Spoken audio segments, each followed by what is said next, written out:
हर लम्हा गुनाह की कसरतों भर मारे हैं.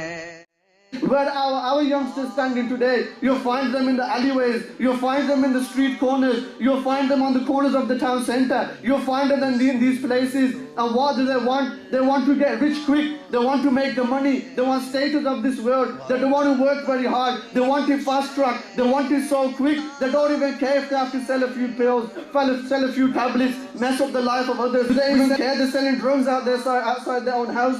The same house where their mothers living, the same house where their sisters living, the same house where their daughters living, the same house where their families living. They're selling drugs out inside that house just for the status of this world. And mom and dad, they're not that slow that they don't catch on. Where has my son all of a sudden got this jacket from? He hasn't worked in all his life. Where has my son or daughter? Where has my son got this car from?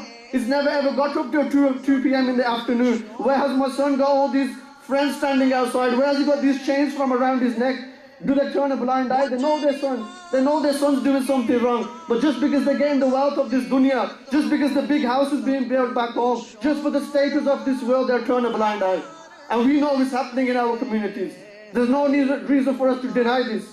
The beloved of Allah sallallahu alaihi wasallam has said, the person who earns haram money and he gives it away in charity, he will not be accepted of it. And if he spends from it, there will be no blessings for him. And if he leaves it behind in this world, it will be his cause for going to the hellfire. One of the days, the police, when they raided the house, smashed down the door in the morning. These youngsters, they hid the drugs. Very clever. Very clever, isn't it? Very sharp. They hid the drugs. No one found the drugs. The police didn't find the drugs. Moved the drugs to another house. Moved the drugs to another place. Changed cars, put the drugs somewhere else. Very sharp these youngsters are.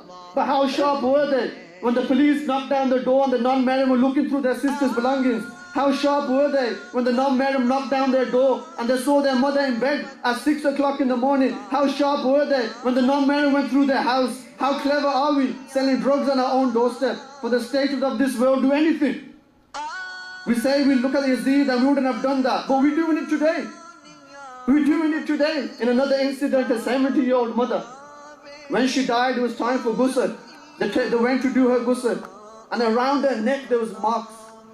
Around her neck there was marks, and on her skin there was burn marks. The family, they became very suspicious. They thought to themselves, this can't be natural.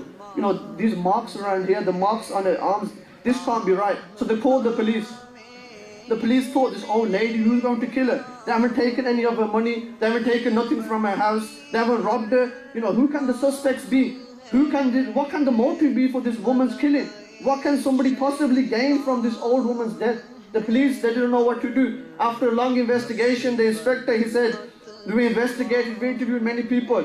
We didn't find nothing. Then after a while, we went through the will of that mother. The will that she left behind. In the will, it was written that after I die, give this house to my son. Then we started to interview the son. We started to interrogate the son. After interrogating the son, he finally confessed. He said that I was the one that planned to kill my mother. I was the one that killed my mother, and not did I do it by myself. I got my cousin to help me. I said to him, you help me today, you get half the house. A mother that's raised us, brought us up.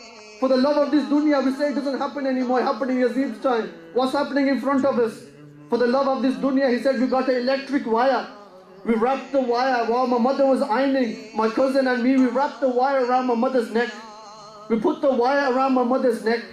And from one side I was pulling that wire, and from the other side my cousin, he was pulling the wire. My mother in front of me, she was screaming and yelling, but we didn't let go. We thought the house, we're going to get the wealth. We thought we're going to get this wealth. He said we didn't let go till she died. We didn't let go till she fell to the ground. Keep listening, my dear Islam brothers. They said just to make sure that she's dead, we got the iron and we burnt to check if she's dead. This is for the love of this world. We burnt our mother, and the saddest part is, my dear Islam brothers, if your heart doesn't cry for this, then I don't know why. He said that, do you know, the inspector says, do you know whose clothes the mother was ironing? At the time when her son murdered her, it was the same son's clothes she was ironing.